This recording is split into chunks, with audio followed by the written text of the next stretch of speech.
Let's do it. I want to be balanced and fair, right? I want both sides to have have equal vehicles and stuff and have asymmetry and everything, as I said multiple times already. But let's be realistic about what is super good right now and what is super broken. Let's go. Okay, light to heavy vehicles, basically what we've got in the list here. Bicycle. Where do we rate the bicycle? Bicycle S tier. Bicycle. Do we put it in S tier? What do we think about the bicycle? Let me just do this real quick. I think the bicycle. Everyone's saying S tier. Okay, the bicycle doesn't cost anything. It's free. It can block vehicles, which is kind of insane. When it's and it has a vehicle and it has a slot so you can put some B-mats in it. And if you haven't got a vehicle, it's kind of your best place to get something to get yourself a bit mobile. So bicycle, is it S tier because of all those things? I mean, it's not like a big fighting vehicle. I'm going to put it A tier personally. It doesn't disable. I know everyone in chat is saying S tier, but come on, it's a bicycle. We'll put it. I'm going to be real. It's going to be A tier because of those things. It can't fight, but infantry can stop it as well and shoot it. So we'll be fair here. Sticky rush bike, yeah, you could get behind, jump out, and sticky does block tanks. But is it S? Is it really S tier, chat? Do we really think it's S tier? I don't think it's S tier, honestly. I think it's pretty good, but for me, I don't think it's S tier. Okay? It's a bit of a meme. You can't rely on a bicycle because you got to wait for a spawn time. You can't physically make a bicycle and do it like a bicycle yeet. You have to hope that you find one in an area. It might have been nicked. It's very slow off road as well. So yeah, we got to bring it down for some of these things. Okay, right. Warden motorbike. That's going to be something like E or F tier. Probably both bicycles. Probably E, F, maybe even D tier if we're lucky.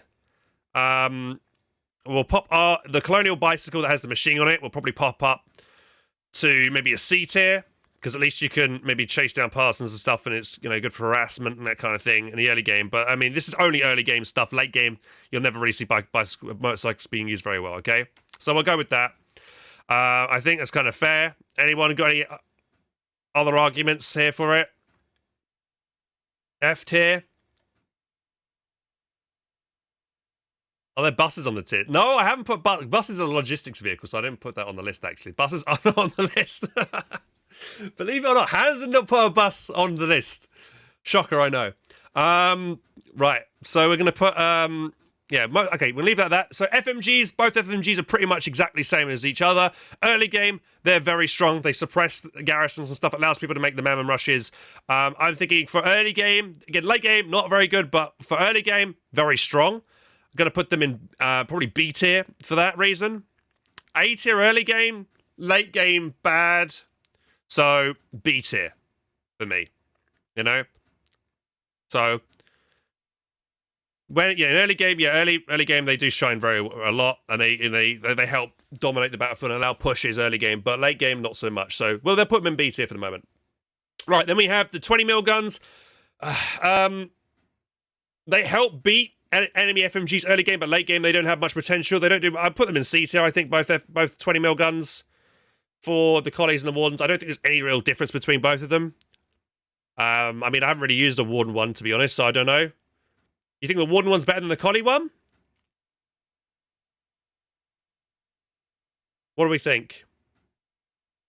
I mean, I haven't used the warden 20, so I can't really compare for my own experience, but yes, if you've got better.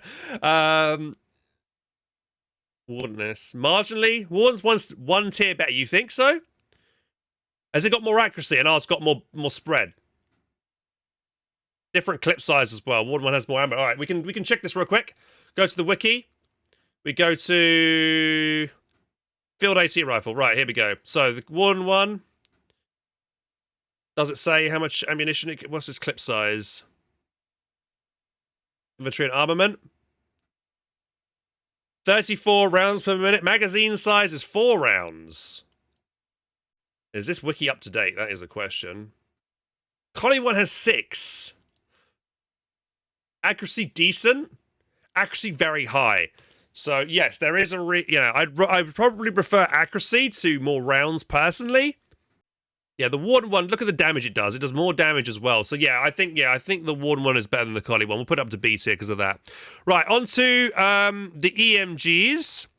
So I think both EMGs are pretty much the exact same thing. There's literally no difference in between both the Warden Colonial EMG. They're probably C tier. I mean, they can be in place and they can be quite good to hold the line, but are they better? I think they're kind of like a mid-tier thing. So I'd probably go that. Then we're on to the eats and stuff. So we've got the eat versus the beat. Now, eat can literally shoot straight away and hit something. Hasn't got to wait for its shell to fire up and then land the target. So you can easily kite, especially with an outlaw. Like the Wardens have a much better fight in that scenario, whereas they can max outrange the eats with the outlaws and pick away at them quite easily. Colonials can kind of do the same thing with the smelter and shoot the pit at range where the eat can't retaliate. But I don't know. Though the beat can be used in very nice areas where they can shoot over the top of over the top of structures and things like that. So they have some good scenarios where they can be quite effective as well. Though I think overall I would probably rate the eat higher than the beat. So I'd probably I'd probably do this. Put the eat in A tier and the beat in B tier. Yeah, so where there's lots of bushes and stuff, the beat can be used quite well. I just think, over buildings and over the bulwark and potentially things like that, it can be quite, some instances it can be very good. But generally, it can get kited to death and stuff. But I think general use to eat. Right, then we've got, what's this? This is the emplaced colonial artillery. Now, let me leave Foxhole because I'm probably taking up a slot here. Let me have a look here. So, let's have a think here. Where's that thing on? It's over it. Right, so bring this over. I never use this at all, to be honest. This artillery piece is early war, and I never use it. It's probably going to be under... It's going to be under... structures, or be under, what's it under? Artillery?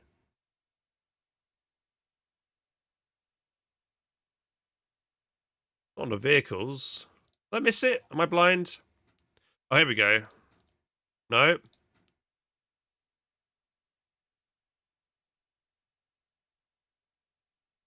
Automated defenses, player man defenses. Here we go. Right. It's the Hades net. Right, this costs only BMATs to make. 100 BMATs, but it does cost, it's kind of a facility thing, right? And it shoots fire rockets, I think. High explosive rocket. No, so it doesn't shoot. So this does a lot of damage in a short amount of time. Its range is 200 to 425 meters. That range, if that is true, then that is pretty goddamn good range for it. And I definitely would feel like the colonials probably don't use this enough early war because it's how much is it? How many rockets? I think 8 rockets though. It's actually quite a lot with 425. A couple of these together, you get a lot of quick firepower and smash something down. I kind of want to practice using this some more. Does cost some pecons, some process cons here, assembly mats and stuff. But it's not too bad. I don't know. I still feel like it's going to be hard to reload since it is going to be in place as well. Generally, you want to place it. So for me, what do we rate that? I think it's probably something like a B or a C tier. I think the colonies just don't use it enough. You rarely ever seen this being used to its full potential, I think. I think it's D and E tier. Chat's saying, okay, I think it can be good, but I feel like if the colonials used this more, I think this actually would be pretty goddamn good. But if it has a really bad spread, then yeah, maybe not. I don't really use it too much. Yeah, and also it's got quite a high cost at 20 pecons, so yeah, okay. We'll put it as D tier. Right, then we have the Warden 120. Has 300 range in place. It can't really die easily to like a sticky bomb rush or anything like that. Especially when it comes out, it's pretty hard to kill. Definitely A tier at least for the Warden 120. Maybe even S tier. I kind of want... chat's saying S tier as well. I'm thinking, maybe S tier for the Warden 120. Actually, you know what? How much does it cost as well? I don't think it's that expensive. I know it's RMATs, obviously, but let's have a quick look. Warden 120 gun here. Right, cost is only 35 RMATs? Very cheap.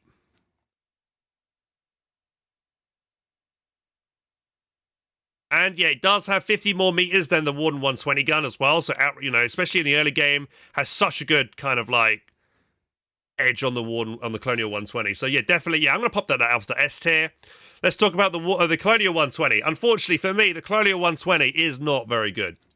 Doesn't have great range. It does have good maneuverability, so you can move it around and with a heavy hauler or something like that and get it out of the fire, and you can move it around. But I don't think it's that good. I think for me, it's a B tier. Because Wardens can easily get up on it. 2 sticky bombs, or was it 2 or 3 sticky bombs kills it? 2 shots from a bone saw kill it. Any kind of like anti-tank weaponry can easily kill it. Whereas it's much harder to kill a Warden 120 gun. Much easier to kill a Colonial one. So for me, I think it's B tier. It's not that great. Yeah. Yeah. Crew don't, and because it's not in a pit, the crew are much more susceptible to getting counterfired. So I'm gonna stick with my guns here and say B tier. You can solo use it with a heavy duty. That's not too bad. You can do it, but it's not ideal. You're not going to be very efficient doing, big solo crewing. I guess one thing that boosts it up is that you can change the azimuth. The gunner can change the azimuth very easily, which is kind of good. If you put it in one direction, you can kind of like change the azimuth as you want, kind of thing. So that's all right, but I definitely feel like, you guys want to put it? I think it's, I don't know. I think it's B tier. I'm going to leave it a B tier for the moment. I may bump it up to A tier later on. Pear says A. I'm seeing a few people say A. Really? With all the things I said, you think it's A? Even though still arty A? Let's look at the cost real quick.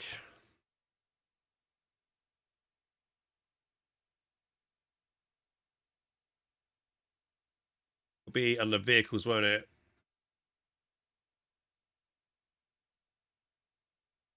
Field artillery. It costs more. It's 50 RMATs as well. It costs more than the Warden 120 gun as well. And it's much easier to kill. 50 RMATs to make one.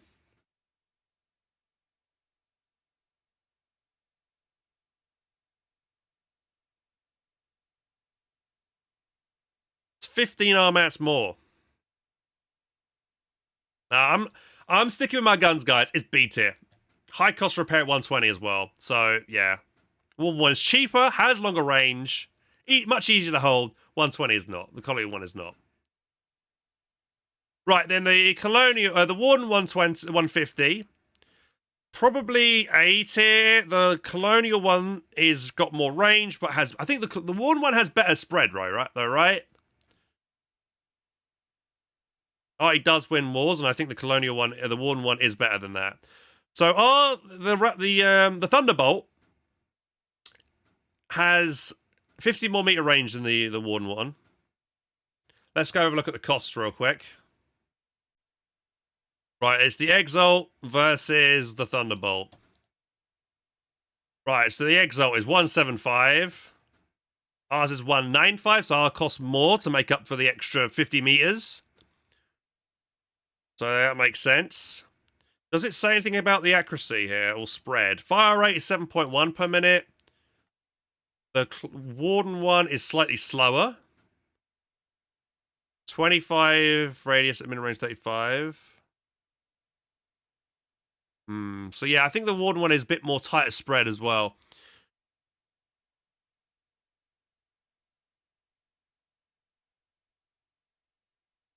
So yeah.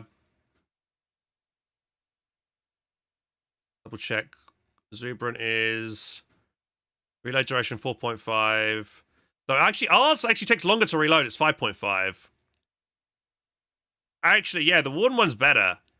An extra 1 second quicker to reload. But though it does say the fire rate there is 8 per minute, whereas ours is 7.1, so I'm not sure what that's about. In with that. But it says our fire rate is better, so technically ours is actually fires faster. The rep cost difference is, what is it? Rep is 100, so the Warden's, that's the same, it's both at 100. I know it's a pretty close fight between both 150s, to be honest. But I'd probably rate range higher than accuracy. Because if you can hit your opponent and they can't hit you, yeah. So I'd probably put the Thunderbolt higher than the... Do you think they're both the same tier? You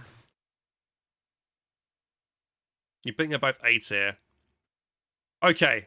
I think they both got their merits and both got their disadvantages. But yeah, but I can be convinced that they're both the same tier at A tier, I think. Okay? Yeah. Alright, I think what a few of you guys are saying here. I would say range over accuracy, personally, but the Zuberan... I don't know. I still feel like...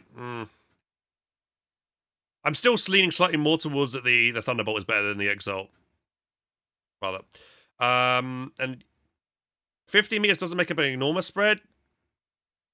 Yeah, they're not... Actually, yeah, you are going to get way more spread at the longer range, true. But you only need like one or maybe two shells to hit the enemy 150 pallet to make a huge difference in a fight. Okay, but let's move on. Right, the Colonial 68 C tier. It's, you know, obviously it's, you know, it's something. I mean, you need this to make a Stygian, so I guess you're gonna have to make it. But it's, yeah, C. Wouldn't say it's any better than that. Smelter, on the other hand, easily A tier. Is it S tier, the Smelter?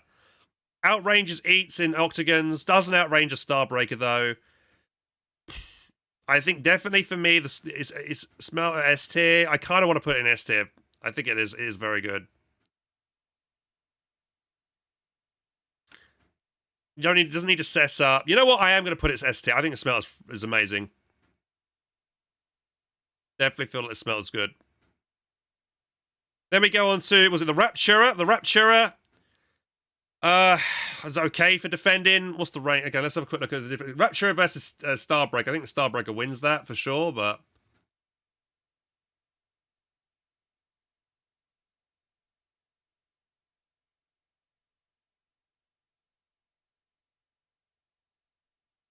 Right. Rapturer, Starbreaker, here we go. So... 135, 10 S1s, 15 S4s, 135. They cost exactly the same? Both have the exact same range. Both cost exact same amounts to repair. Fire rates. Exact same fire rates and reload and range. Okay, well that's a clear winner then. So the Starbreaker, you know, definitely better than the Rapturer than if they're exact same stats, because the 94 is just better overall for sure. So, yeah, so I probably put the Rapturer B tier. It's expensive. Yeah, probably B tier. Starbreaker. Is Starbreaker S tier? It's so hard for... Thing is, the Starbreaker can easily be decrewed, but I think the same can be said for the Rapturer as well. 75 can PvE, actually. That's a good point. 75 can PvE, the Starbreaker can't. You sometimes see people using this as a PvE tool against concrete if you repair it and stuff. But how often do you see it? Yeah, ISG 3000. That is definitely a valid point. But is it something you see happen legitimately, like as a reliable thing that people do? The answer really is no. It's very rare you see it happen, and it's hard to pull off, and you need a good amount of coordination. So I would still keep that, like I'd still keep it B tier, and the Starbreaker A. Is the Starbreaker though S tier? It absolutely demolishes enemy vehicles and stuff. It, you know, if you see a Starbreaker in a front line, you can't push as Colonial until that's dead. It literally hard counters a push. So I might be inclined to put it in S tier. It is expensive, but it's worth it, I think.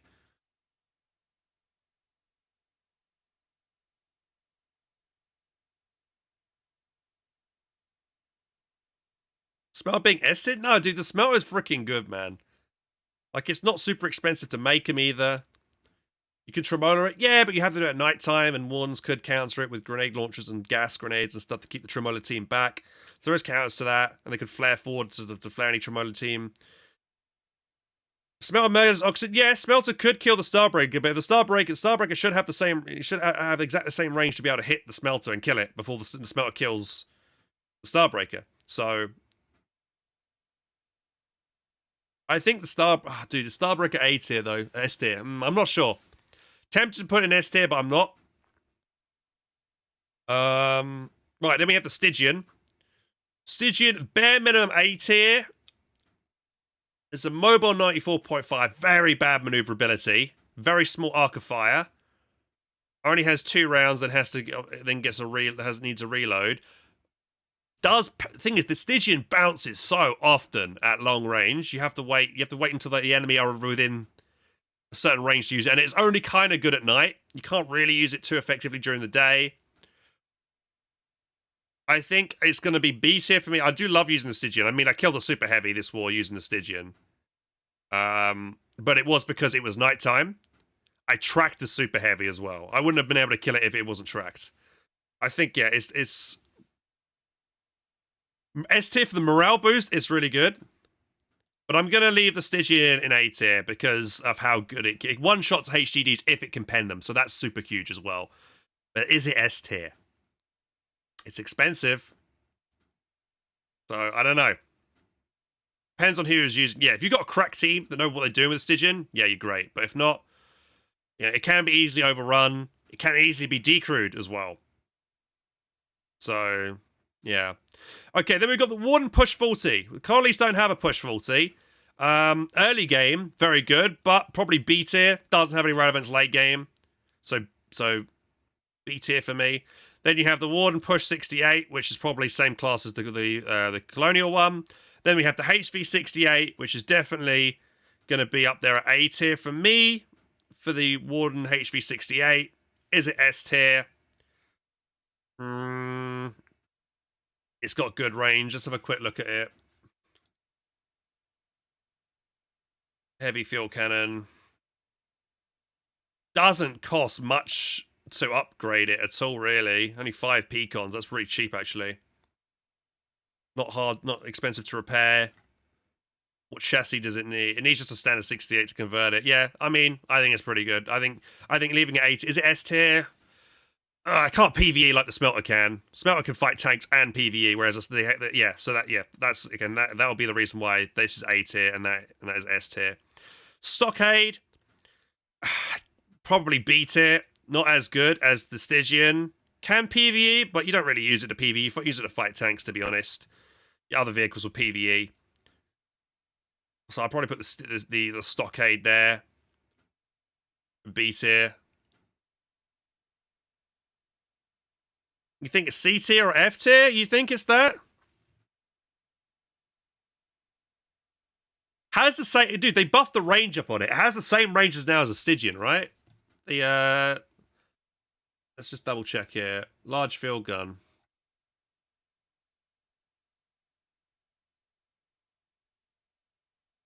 Range is... Where's the range on this thing?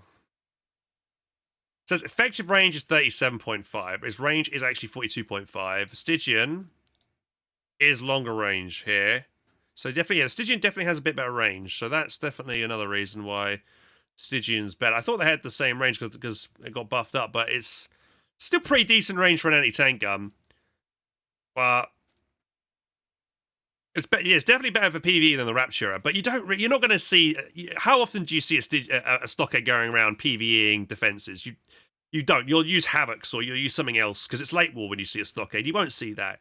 The 75 will be more used for like battle tanks and stuff. So you know what? I'm gonna leave it in B tier, but I'm not gonna. Yeah, it's definitely not higher than B tier. May even be C tier. Right, then we have the Warden Push 250. Uses the 40mm chassis. I'm gonna put this in A tier. Because it's the only early war 250, and it's very good for allowing the Wardens to make plays. Though doesn't have relevance late tier. It's MPF-able.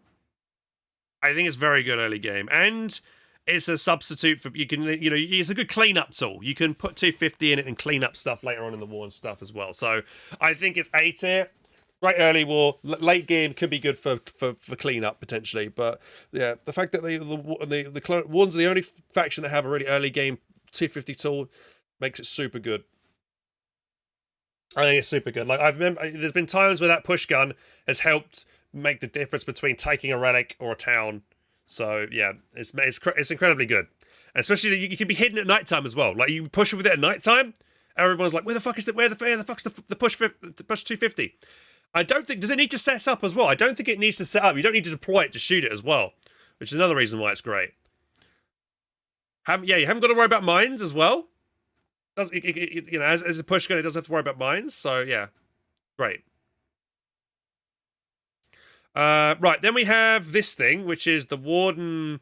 I think this is incendiary rockets. Let me remind myself what the hell this thing is. This is the Warden field launcher. The Wasp Nest fires incendiary rockets, I'm pretty sure. Yeah, and comes early war. It's 20 pecons. It's kind of expensive, but I think early war fire rockets are pretty goddamn good. So people are saying D. It's definitely. I think I'm going to put this in C tier, E, F tier. I kind of want to. My initial thoughts is C tier. It's definitely better than I mean, it's got mobility, right? Better, which is better. So it should be better. Definitely better than the Hades. I think this is the Hades, right? So you can literally tow this up, shoot the volley off, and then get it out before retaliation as well, potentially as well.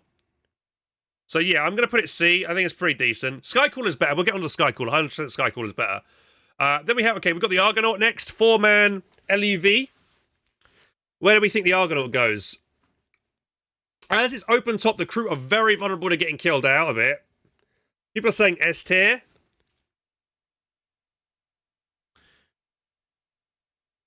It's pretty good off-road. It's a good partisan vehicle as well.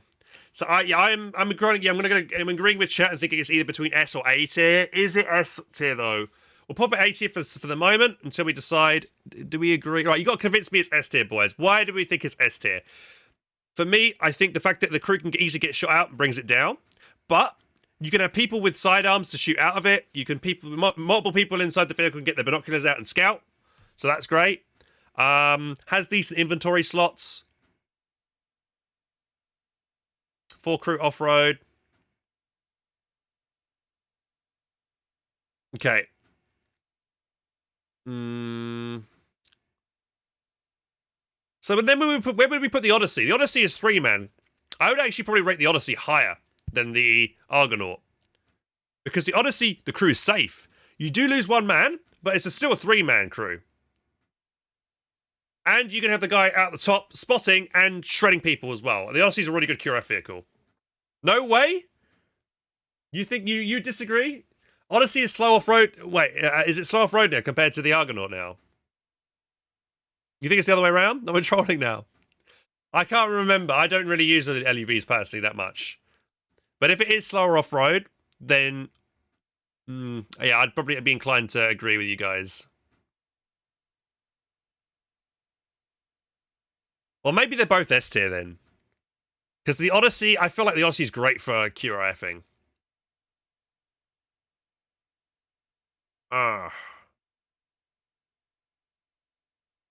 The Argonaut does, yeah, and can be MPF. The Argonaut can be MPF, the Odyssey can't. So yeah, actually, with that, we'll swap them around. I agree with you there. Based on those things, I think it's fine. I think that's okay. Alright. RPG Jeep. Probably C. It's okay. Is it B? C or B for the RPG Jeep? I mean, when it comes out, it's fighting hacks, milk trucks as we call them, and they generally lose in a 1v1 fight. I mean, this is definitely more mobile, but I mean, I think it's. I mean, where it comes out, it's okay, but it's not that great. I think it's a C tier. Good for watch. Yeah, it does drive by and kill watchtowers quickly. So yeah, I'm gonna leave it in C tier. Then we're on to the Warden vehicles, lads. We've got the Warden LUV. Then we've got the duck boat, and then we've got the MG variant. So the Warden LUV, you think B tier? People saying B tier. Do I agree with B tier selection? I think I do. I think it's a 3-man crew. Is it 3 or 2-man?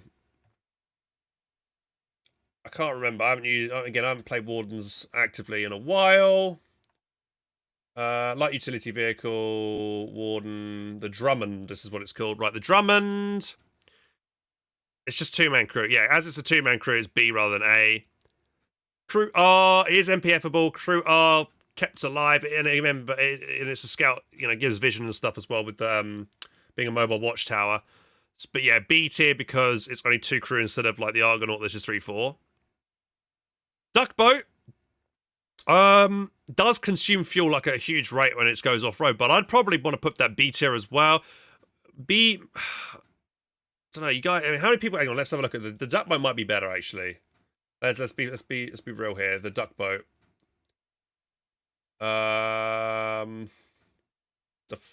Can fit up to 4 people.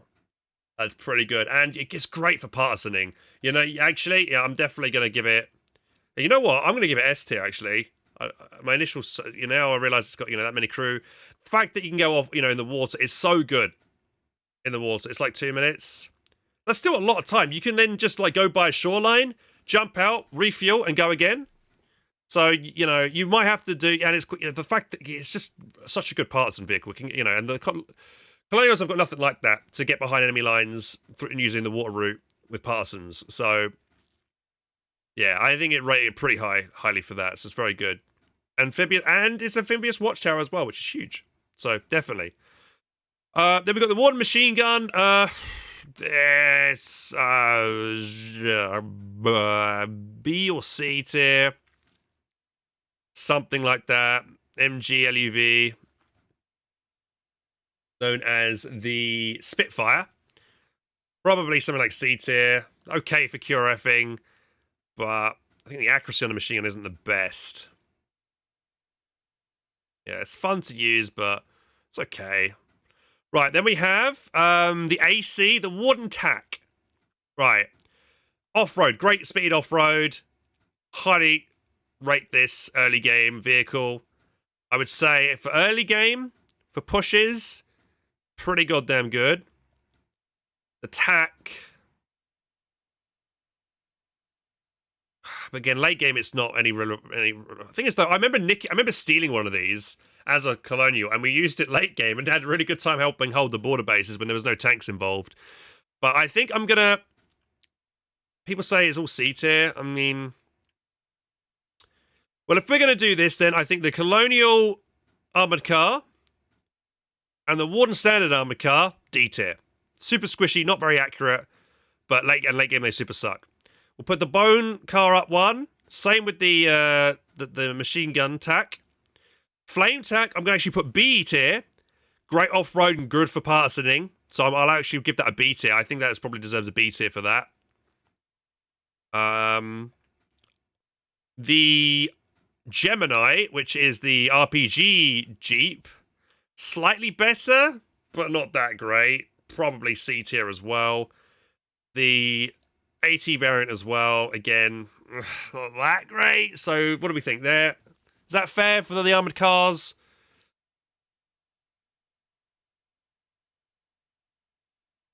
Yeah, it can die from rifles and stuff, but if you can get behind. Run costs not that good. I think that's okay. I'm going to stick with that. I mean, it's not a huge difference between all of them. They're all around about, and they're all kind of B, C, D tier kind of thing. Right, then we're on to tank kits. Tank kit, open top tank kit. Oh, dude, D tier. D or even, dude, I might make this E tier. The tank kit, man. The tank kit is so shit. Easy decrewed, terrible maneuverability. Yeah. Flame. I'd probably put the flame one above, maybe. At least it can survive getting shot by rifle garrisons and stuff, unlike the flame tack. Maybe actually bump that to C tier. It's better than armored cars, but it's so slow. Tank it. Again, I don't rate that very well. The 30mm tank it. Can PvE and be safe doing it? Maybe. Thing is, maybe that's a B tier. Again, slow maneuverability. I mean, the tank is better than the double ACs. Okay, you know what I'm doing? I'm doing this. I'm gonna put these ACs down here instead. Tank it up because the tank it does beat these ACs in a fight. C tier for 30mm tank it. You think that the standard ACs are F tier? Well, then motorcycles should be. Okay, we'll put the motorcycles F tier. We'll do that then. Motorcycles F tier. Then ACs next. Gotta put something in F tier, and motorcycles are definitely worse than armored cars. Okay, then we've got the... Oh, this thing, the rocket version of the tank here. Oh, God, you never see this. It's not really worth going for. It's probably something like a D tier. I think it uses... Does it use flame ammunition? It might be the only thing that the... Is this an F tier as well, actually? It's only... Does it use flame ammo?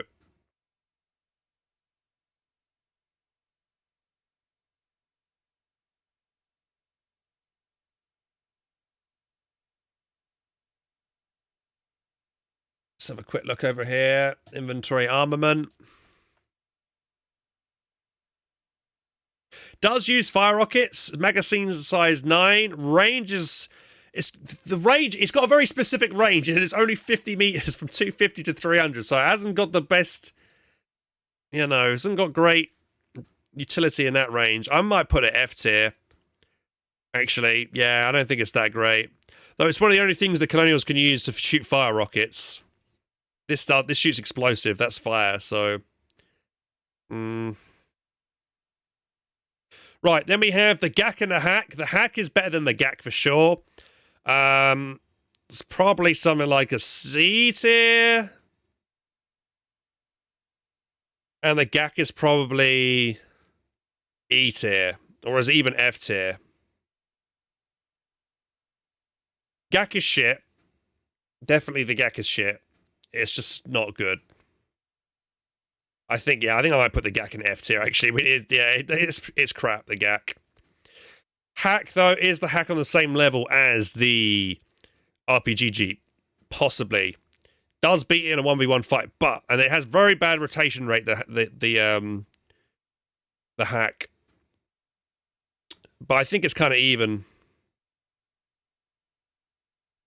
You think it's B tier, really? I mean, early game, if it's well supported, like say it's got like a 20mm push gun, it will scare off the RPG Jeep, so maybe, I don't know. I'm going to leave it in C tier. I don't think, again, we've got to think about late game potential as well. It's not that great. Whereas at least, again, the Vesta, I think it's called, the flame tankette, you can still use it late game to burn shit down when AI is offline, so it's still got some utility late. And you never see hacks late game unless people are memeing. Right, then we've got the Warden Scout Tank. The Galligants and stuff here. There's a Kingspire, and then you've got the Galligant, I think, right? So, great off-road, very easy to get killed by any kind of 40mm tank, and it is like a mobile recon. Accuracy on the gun isn't that great. I think it might be slightly overrated, though, personally. I kind of want to put it in B tier to start with. When you upgrade it to the Galliant with a 30mm variant, does it lose its radio ability? Because I might want to put this down to C tier. Like, it does lose it. So yeah, I'll put it down to C tier. Because you use this as a QRF, use it to cover the flanks and stuff. It's mobile, decent, harassment for partisans and taking out trucks. I don't, but it can't. If as soon as any kind of 40mm vehicle shows up, even a half track with like an AT rifle on it or something, it'll die to it. So I'll probably put it at B tier. Then we have this kind of the Stuka variant of it, and that's. You never see this. This is probably something like E or F tier.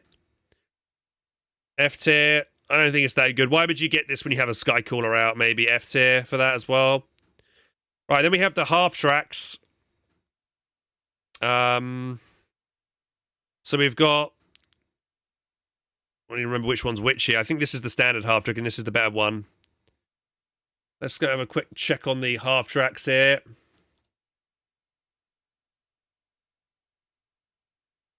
So you got the javelin, the hoplite. It's actually okay. It's very hard to tell which is the javelin, which is the hoplite. I think this is the javelin. This was the hoplite because this one's got more armor. So both the warden and the colonial half trick are very similar. The standard variants. They both can swap over weapons. They're very easy to get killed. Probably put them both maybe in C tier. They have their time and their place, but not much more than that. And then maybe we'll bump... dude, I don't know, man. Even with this extra armor... I mean, I'm going to put... Even with the javelin and the hoplite, pretty much the same thing. Has a bit more armor, but it doesn't warrant putting the hoplite up to B tier, even with just a bit of extra armor. It's not that great of an addition. The mortar half trick, on the other hand, probably B tier, I would say, because at least can it could drop flares. It's very mobile, can get in and out. Some decent utility there with that. Probably put it B tier, and then we have hoplite is slow. It can tow, but still, yeah. Even with that, I wouldn't bump it up. Then we have the double machine gun half track. I'd probably still put that in C tier. I guess 2 machine guns, kind of nice, but again, not that great.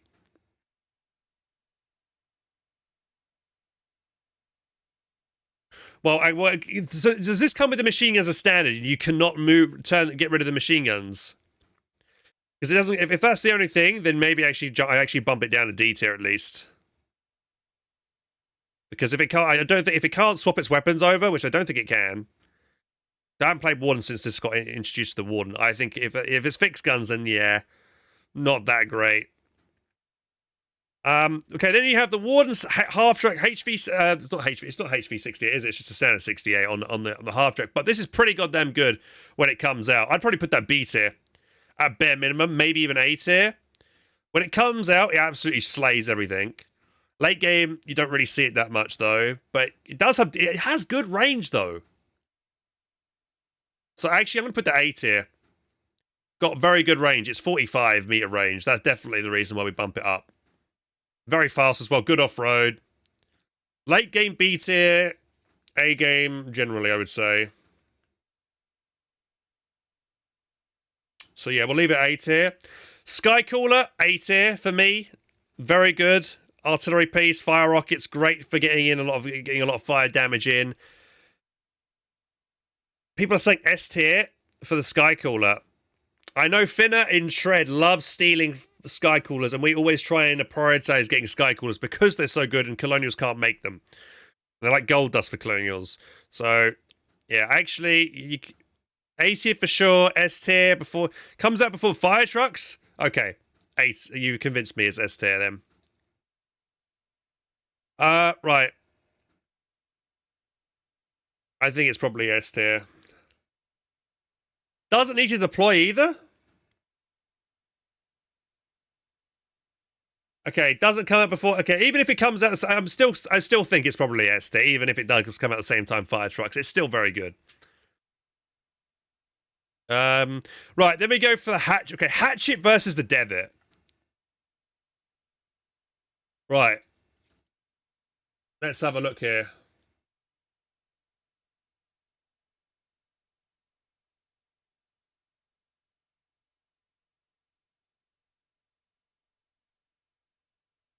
Right. Okay, hatchet. 115.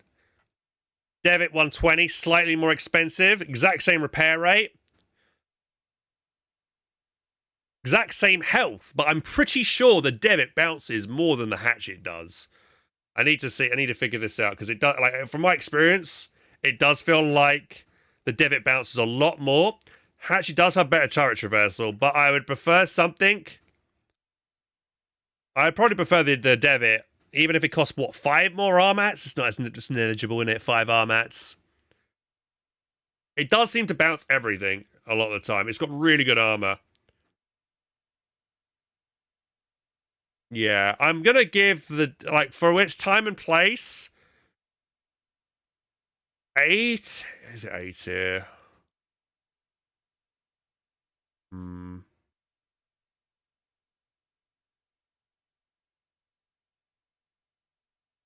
I'm doing this for a second. I'm definitely going to put the divot higher than the hatchet. But do I want to move some things around here? Because is it fair? The divot should not be on the same tier as something like the Stygian or anything. So I think I'm going to pop this down. I'm going to pop everything down one.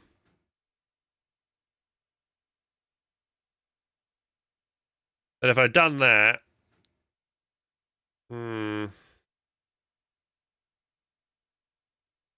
I feel like we need another tier, boy. I feel like we need to move a lot of things down one extra tier and make another tier.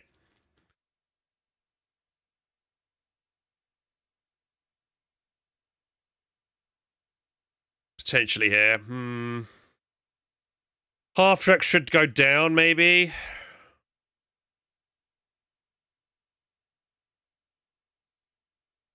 Maybe an SS tier. I would have to, like, redo the whole thing, though.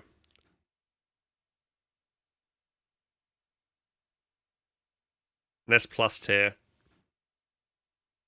Yeah, I can't make a new unusable an S. We'll just stick with my guns at the moment. We can make a new list in the future, but we'll just stick with this and say that, yeah, we'll keep the divot here and the hatchet here for the moment. Let's carry on. Right, what have we got next? We've got the Kreneshka. Very fast, very good flame.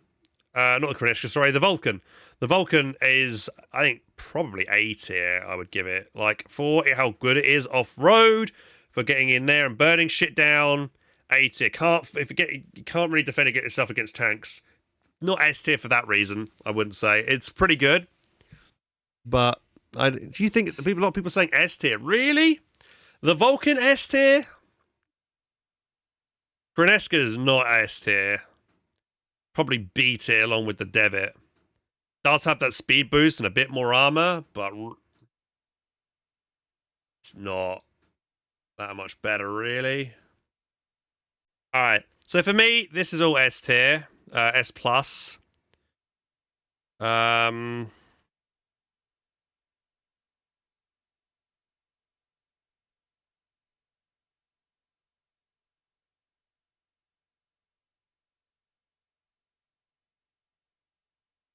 Let's see, is that good?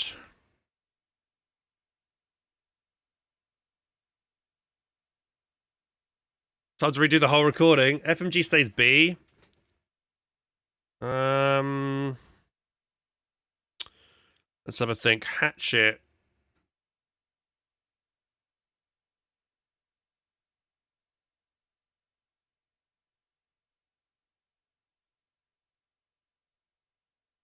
Something like that, I think, is good. Maybe the B goes A tier instead.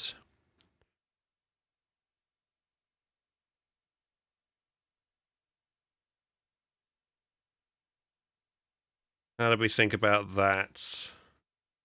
The Mort Hydric should probably be an A tier as well, at least.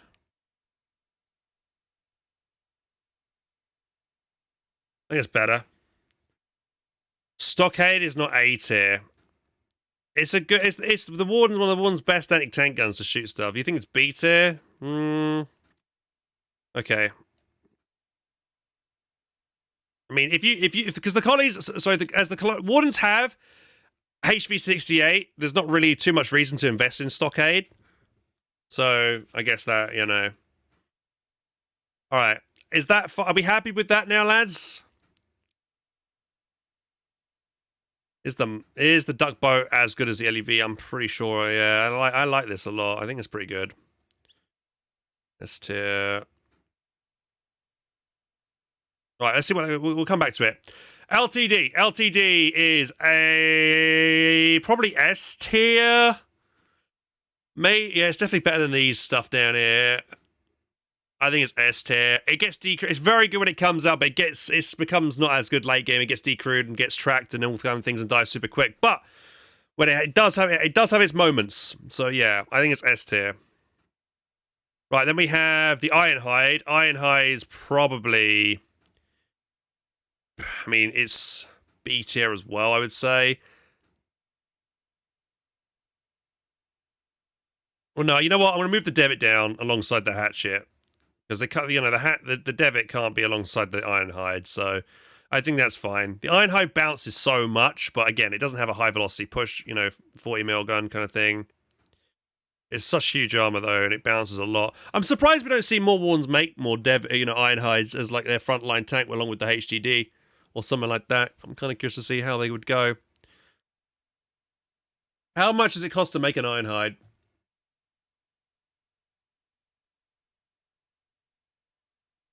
Actually, only 8 Pecons, 22s, and 5 3s. That's not bad at all.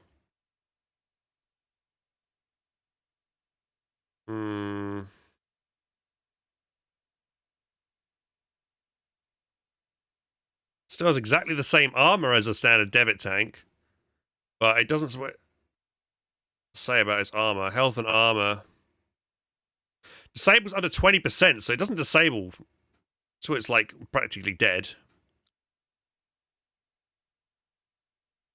His subsystems chance is a lot better as well.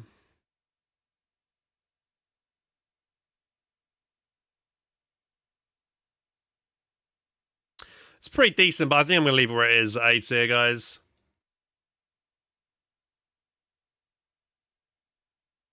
Right, next up we have the mortar tank. Now that is probably at least A tier, maybe even S tier. What do we think about the mortar tank? The conversion, I mean, it's good, mobile. It's a lot more durable than the... I'd probably rate it higher than the mortar half-trick because it's a lot more... It's a lot easier to keep alive. I'm probably going to pop this up to S tier. Yeah, I think it's S tier, the mortar tank. Good for dropping in vision. Good durability, unlike the mortar half-track. Good for decreeing shit as well. I think I'll leave it on S tier there. Definitely better than mortar half-track because it's just more, it's a lot safer to use. Is as good as a HV68. So yeah, we could decrew the push guns and stuff, so yeah, I think so, maybe. Right, Falchion, you can make 5 of them. Falchion.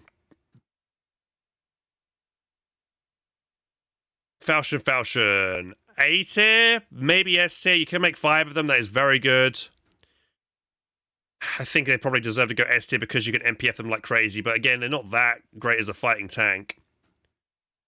If we put... Well, then we have the Spath. The Spath is definitely S+. They're not great in combat. They take a long time to reload.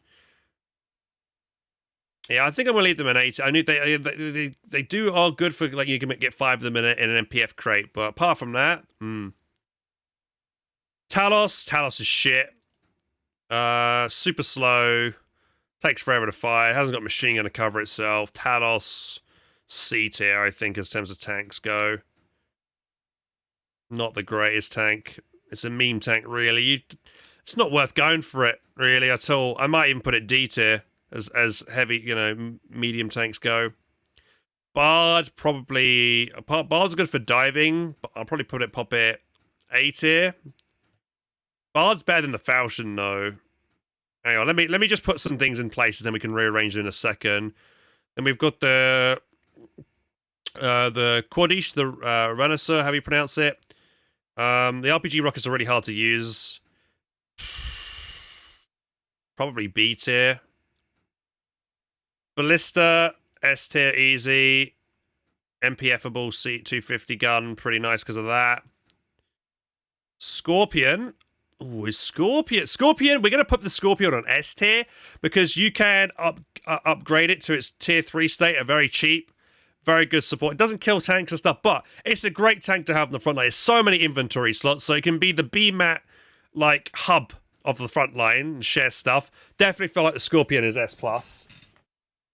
Such a good utility. Double machine guns. Yeah, good durability as well. Definitely S+ for me, the Scorpion. Then we have the Colonial Battle Tank. I'm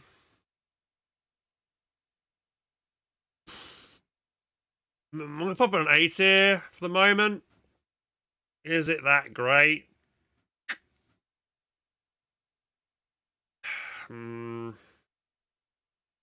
I'm likely to do the. I'm also probably might want to put the BTD alongside the Colonial Battle Tank because it's so goddamn expensive. So bad maneuverability. Ares is probably also probably A tier. Again, super expensive, but again, does do a lot of damage. But again, it might even be worse. Ares is not. It's super slow as well. Both of them are super slow. BCD, yeah, I might put the Ares in B tier because it's just not a good super heavy, honestly. It's got no machine gun. It's, you know, everything basically outranges it. Its guns are shorter than the actual length of the tank. Colonial SBG. Now, where does BCD get tracked and die? Same, yeah, they're both really not that great, really. Because the BCD doesn't seem to bounce too much either. The Colonial SBG, where do we put the Colonial SBG? It's pretty good. I think it's at least S tier, maybe even S plus. I think both SBGs, to be honest, are S plus for both factions. To be honest, like they dominate the front line. I think both are like some of the best things to have on the front line. I mean, they are expensive to make and use, but if you've got them on the front line, they both fire super rapidly. I think they're the same tier because even though the Warden one, the spotter has got like a safe compartment to spot from, I think the Colony one, when I did my tutorial video on artillery, that has smaller increments, so you can get more precise accuracy on specific areas. So I think the Colony one kind of beats it there. But does the Warden one have better spread? Like, what do we think? I haven't really ever used a Warden SBG, so I can't really tell. I mean, even if it's not a spotter seat, and you know, the guy on the back of the tank in the Warden one, is a lot more protected.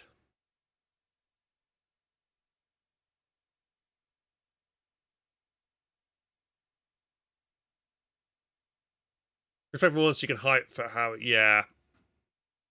Is the Warden one better than the Colonial one? What do we honestly think? Better protection. This one's better protection. This one has better increments. What is okay? Well, let's have a quick look here to see what the spread is like.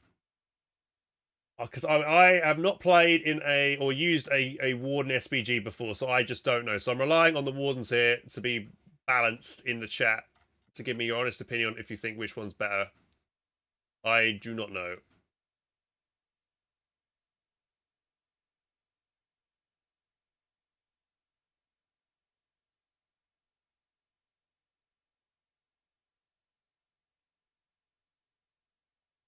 Colony one has better HP and track chance.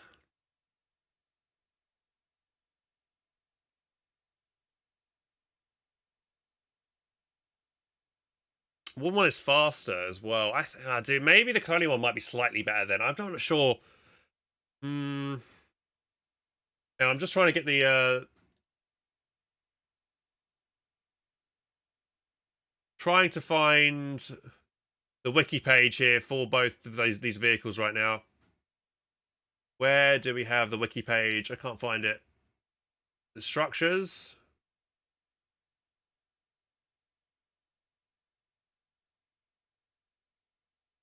Can anyone find the page on the wiki page for them? Because I'm trying to find them. They're not under. For some reason, they're not under vehicles unless I'm blind. Am I blind? I can't see them on the wiki page. It's under battle tank variants. It's under battle tank variants. Here we go. Right.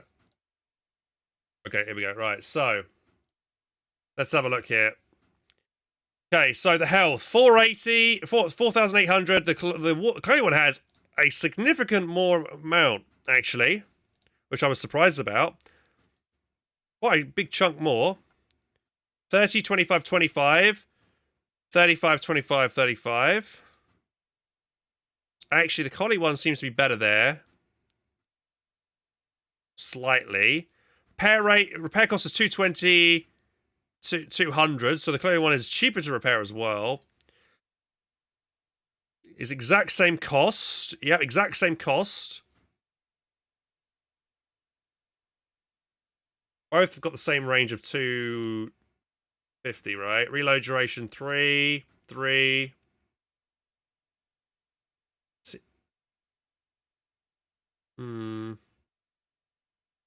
I would. I don't know, man. It's tough, but I would say maybe the cloning one's slightly better. Can't bounce house, just so more HP is valuable. True.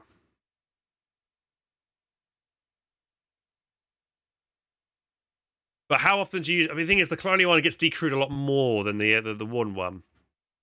I feel like it's tough to call either way. I think it's tough to call. I think both these are an S plus. Yeah. I think they're both like an amazing units, to be honest. It's very hard to call there. Right then, let's go on to the Outlaw. Now, the Outlaw for me easily S tier. Can be converted into other ways. Has a speed boost. Has one of the best ranges of any tank in the game at 45 meters. Is it S plus though? Because of its great maneuverability and its great range. Hasn't got the best reload speed. Its machine gun isn't very good.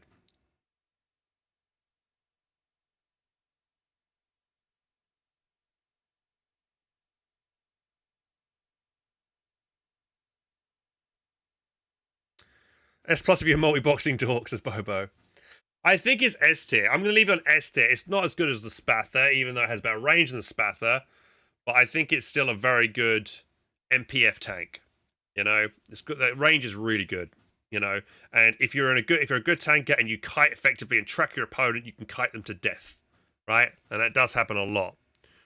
So yeah. Compare its stats on the wiki versus the MPT. What, the Falchion?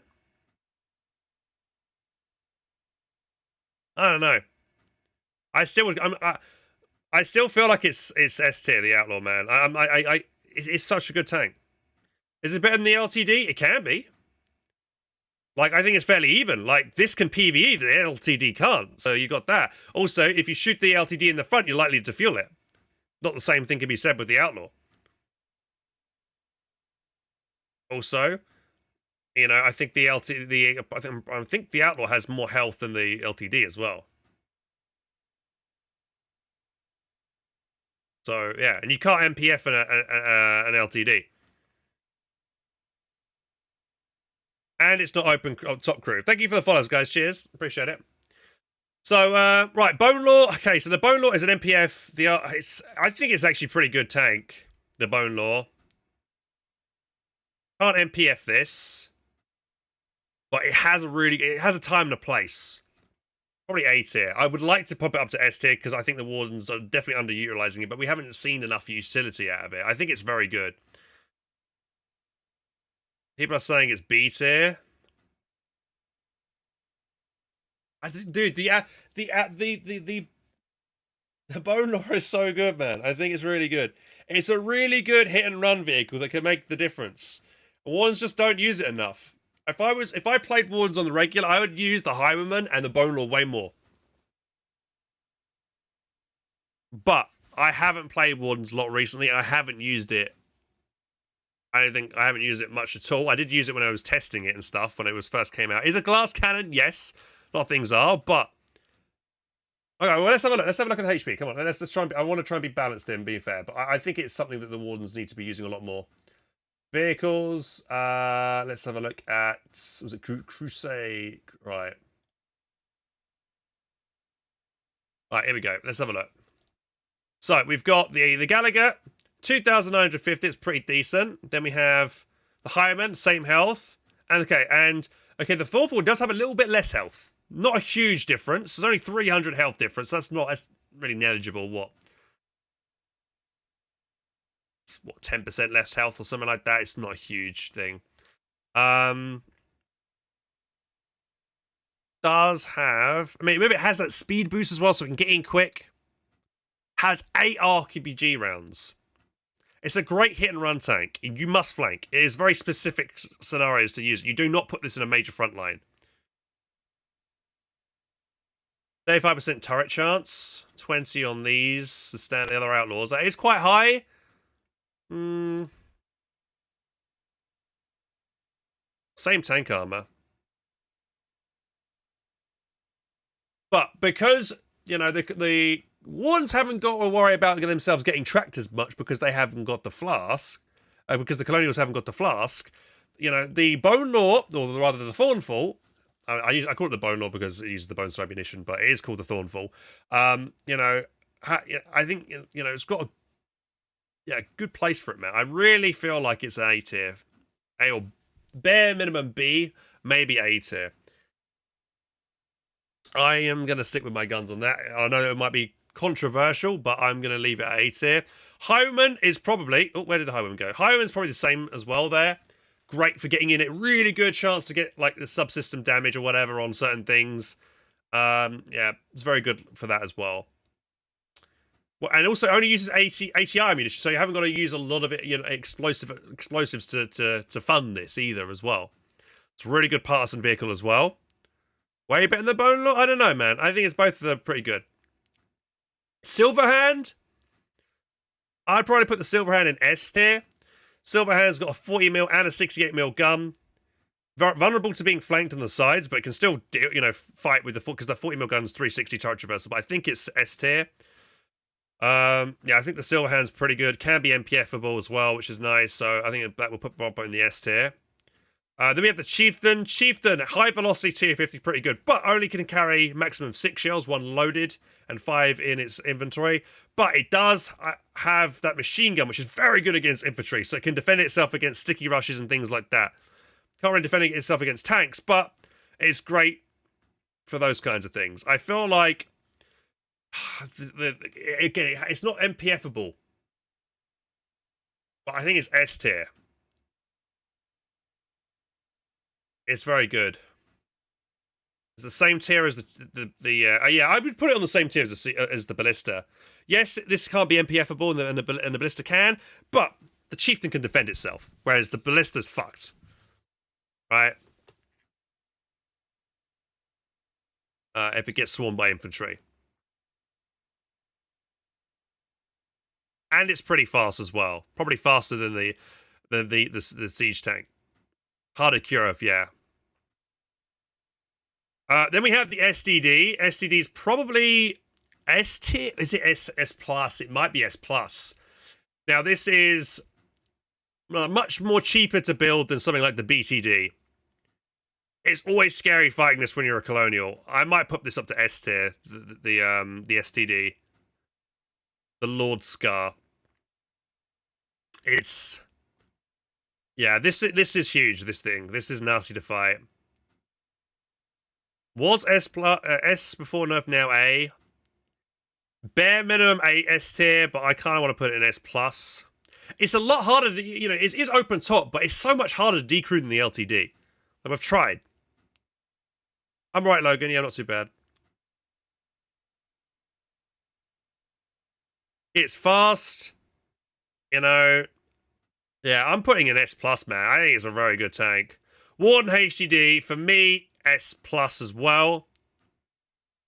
It is incredibly good. It's MPF-able. Super high chance to bounce. Yes, I know it hasn't got much health. If it gets penned, it dies quickly. It gets one-shotted by decisions. Yes, I know. But, that being said, it literally just bounces fucking everything nearly all the time, right? It is also very slow. But generally, you have it in a tank line, right? If it's isolated, yeah, it easily gets killed. But how often do you see a HDD that's isolated? It's normally always in a tank line, supported with a lot of infantry. It hits like a ton of bricks as well. It's such a good tank. Is it better than the SDD? For cost, yes. So maybe, yeah, actually, because for cost... It is better. So, and you know, you can. It doesn't hurt as much to lose a HD than it does to lose an SDD. So maybe the SDD goes down one tier. I don't know though. The 94 though, it's 94.5. It hits hard.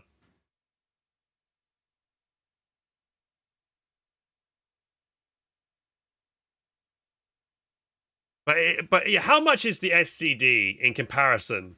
I need to have a look at this because it feels like. Because like for the colonials to get our nice tank destroyer, we have to go for a BTD, and it's just too expensive, right? Whereas the wardens have both the HDD and the SDD. And we need to look at this. So what am I looking at? I'm looking at the HGD, and I'm looking at Silverhand. Where is the Silverhand?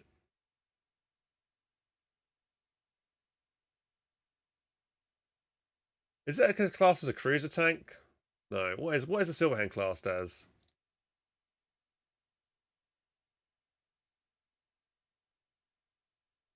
Salt tank. Bear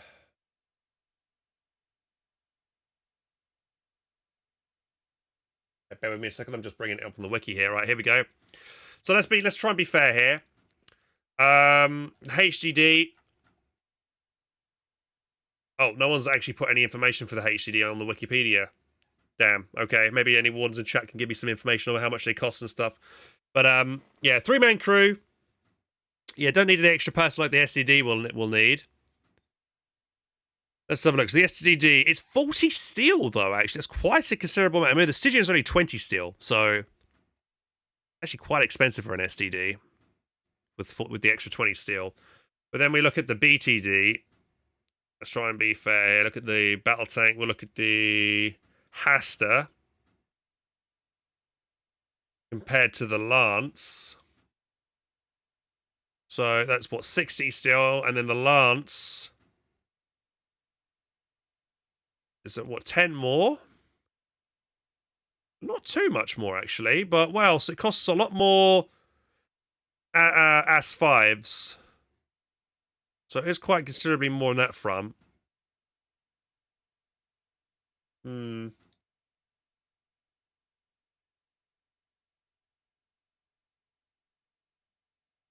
Thing is, the BTD like can't defend itself against infantry, whereas the BT can. Which is difficult to decide here. I'm torn between, like, I mean, it is quite expensive. Actually, I'm gonna pop the STD down to S tier because it is very expensive to build, to convert. It's, again, 40 steel is a lot of steel. Yeah, you can get 2 Stygians for that price, kind of thing.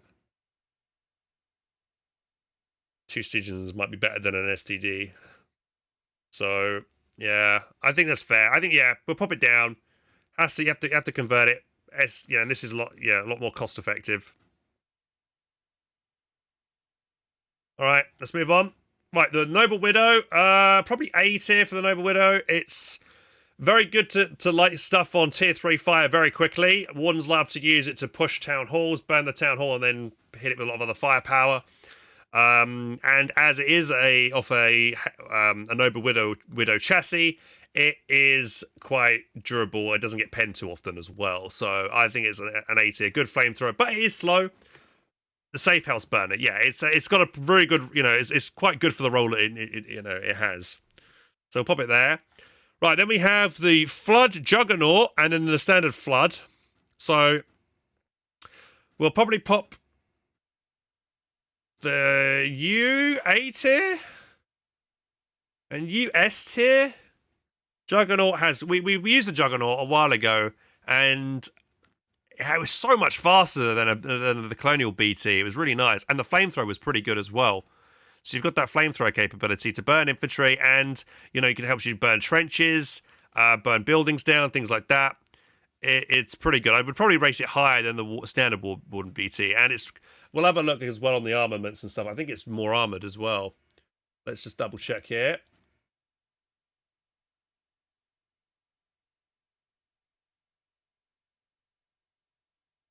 Then we'll look at the Flood and the Juggernaut. Right. 5,100. Same amount of health, believe it or not. Only 15%. Yeah, much better subsystem chances here for the Juggernaut as well. Only an extra 5 steel. So not too bad. And not too many more ass mats, really.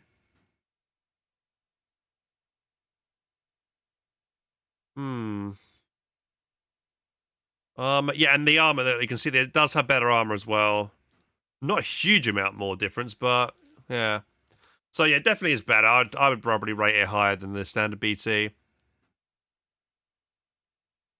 Is the flame one though? I can't. Is that? Yeah, no, I can't be. The Warden BT and the Colonial BT can't be on the same tier as the Noble Widow though. The Firebrand.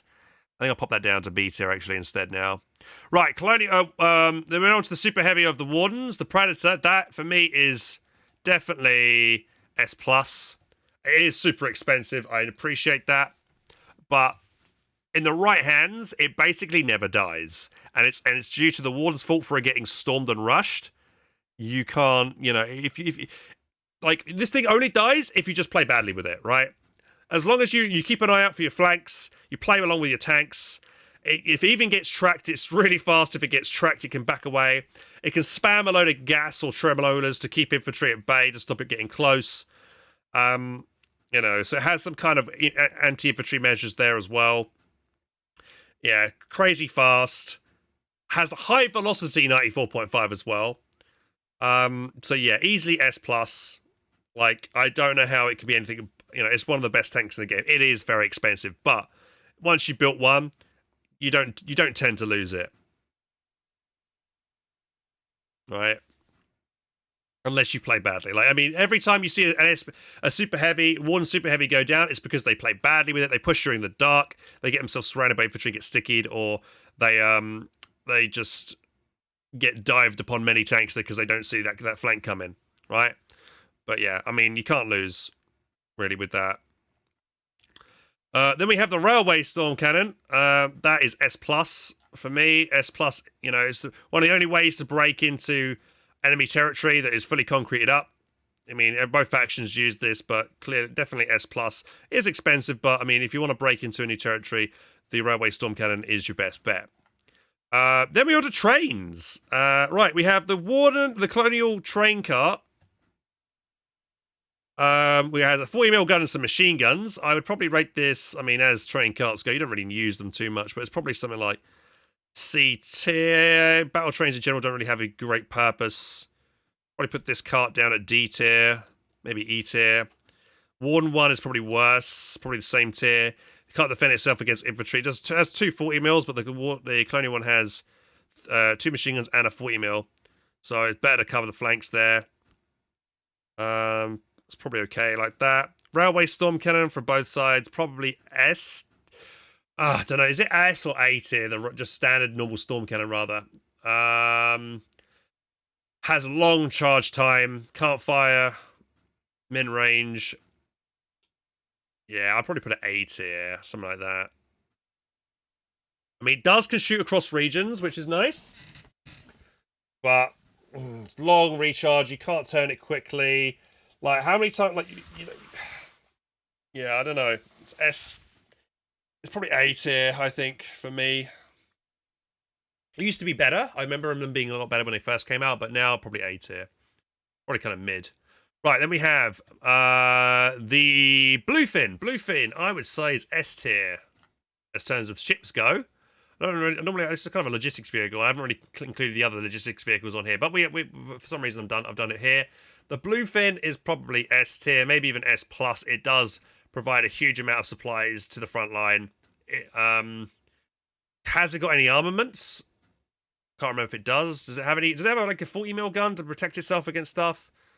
People are saying it's S plus. A lot of people are saying it's S plus. Okay, you can, with that many people saying S plus, okay, I agree. I mean, has been one of the things that's helped hold the front line.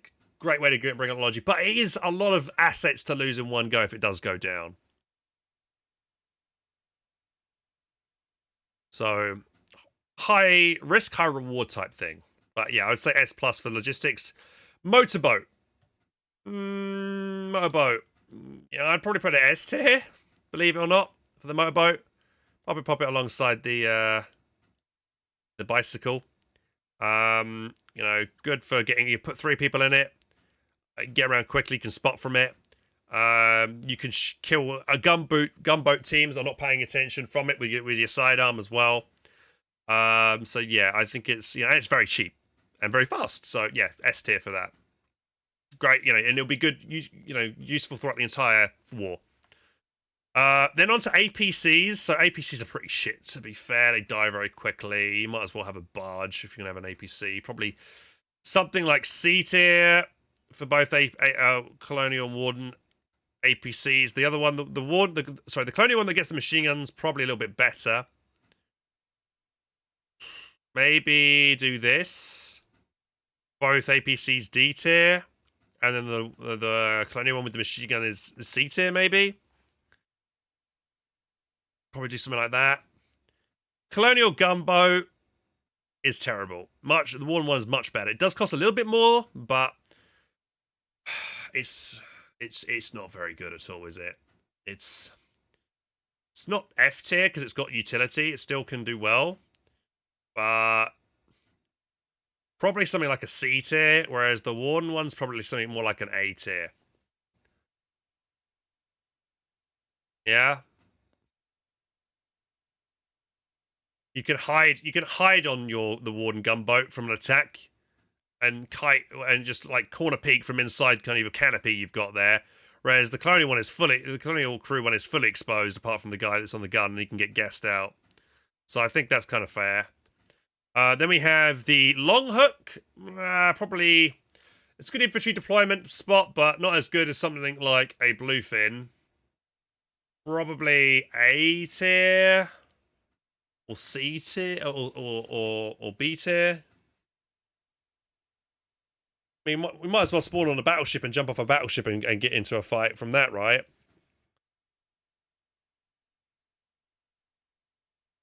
Aren't both long hooks the same from both factions?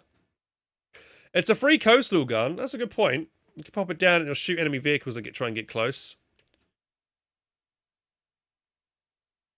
Used to defend bridges from partisans. Actually, that's a good point, I've not really ever thought of that. You can literally set this up on bridges and stop partisans getting forward. So that's kind of good utility there. But does that boost it up to S tier? Maybe. I don't know. Let's leave it on A, I think. Right, then we have the Colonial submarine. At the current position of this is not very good at all. It does have some utility, but apparently it takes a year to turn around. People saying it's not very good. I haven't used it, so I can't really comment, but I'm just going off what other people said, and I've been seeing Wardens as well say the same thing about the sub, that the Colonial sub is shit right now. It does have that kind of like onboard 120 gun, but have we really seen any utility out of it? I don't know. I've not really seen it. It's huge as well. It's a big ship. It's hard to turn. It's not very maneuverable. So I would say something like the E tier. Then we have the Colonial Destroyer. Now, how does this fare? Okay, let's try and be fair. What's better, the Colonial Destroyer or the Warden Frigate? Are they fairly evenly matched or not? Now the frigate has 268s, right? Whereas the Colonial one has 40 mil, right? Let's try and bring this up here for ships. Right, let's have a look. Let's try and be fair as possible here. Where is it? Destroyer and light frigate. Right. So on paper, they both cost exactly the same.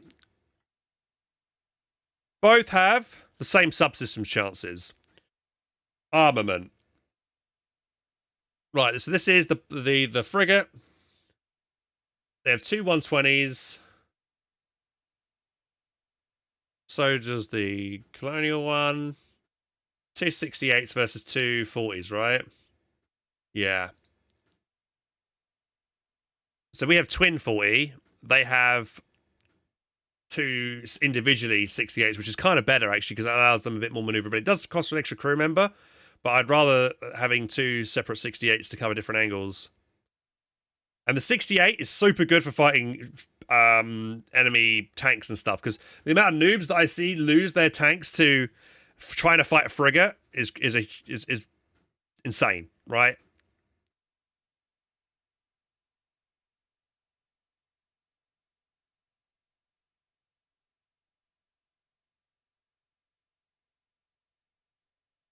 Right, hang on. So two twin mounted 120. So we have four 120s, and the Colonial, the one gets just two 120s.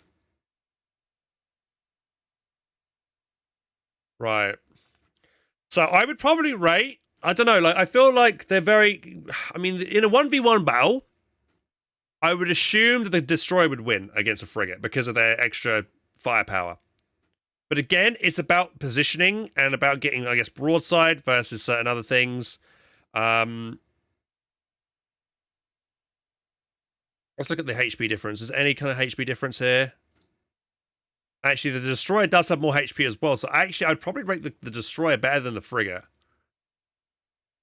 I mean, and because the destroyer does have 40 mil as well, he still can fight stuff on the shoreline as well. Not as maybe as effectively, but they could PvE as well if they get closer. DG has much better layout for damage control. Okay, so with that all in mind, I feel like I wish I could go in game and like walk along both ships just to get a proper idea of it, but it's not going to be easy to do. But let's go. I say I'll probably pop the destroyer S plus and the frigate S.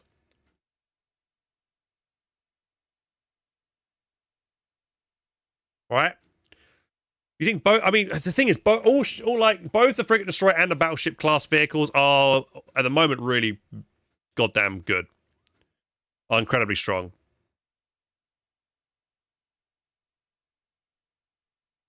I think all kind of naval vessels should be kind of S plus, apart from gunboats right now. You know, I mean, like the destroyer, frigate, and Titan and Callahan.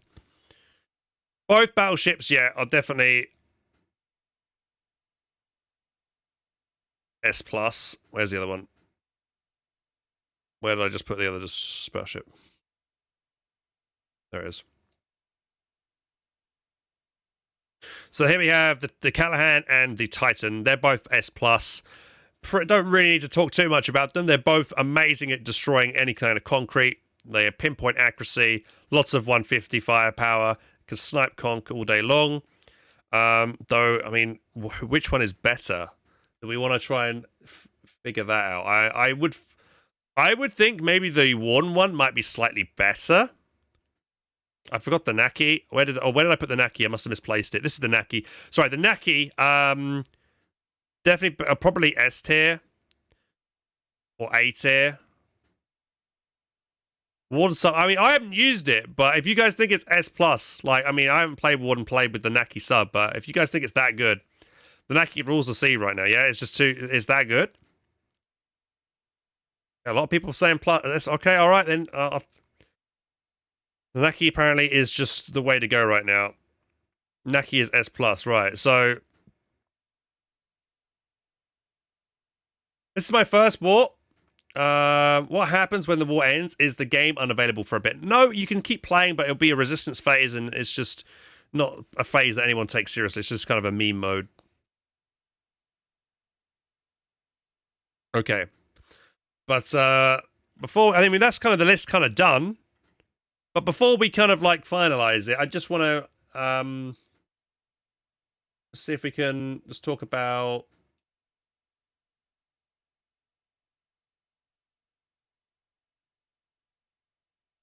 the two battleships real quick. What is better, the Callahan or the Titan? What do we reckon here? Right, so the Callahan, unfortunately, has no information about it, but the Titan does, so I guess we'll go on that.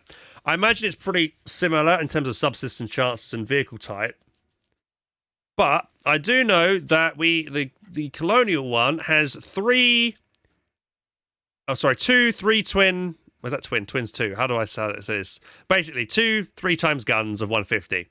Whereas the Warden one has 3x twin 150s. That being, with that in mind, if the Colonial ones manage to get the critical on one of the Colonial 150s, that takes 3 guns out of the fight. Compared to where if we do it to theirs, that we'd only get 2 of their guns out of the fight. So we would go down from 6 guns to 3, and the Wardens would go down from 6 guns to 4. So that something should be said for that.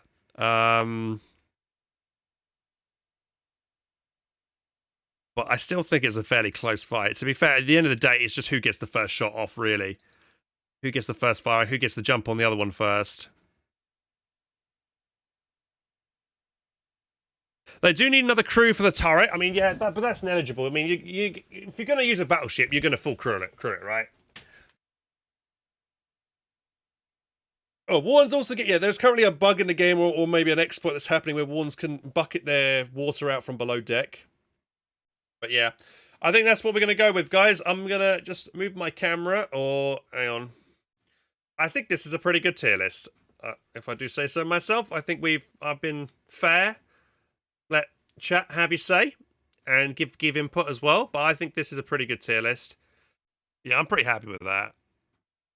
So guys, that's the end of the video, and I hope you enjoyed it. And if you did and want more content, check up over here and over here. And if you want to subscribe to the channel, make sure to click the button down here. To catch the next video, guys, take care, and I'll see you soon.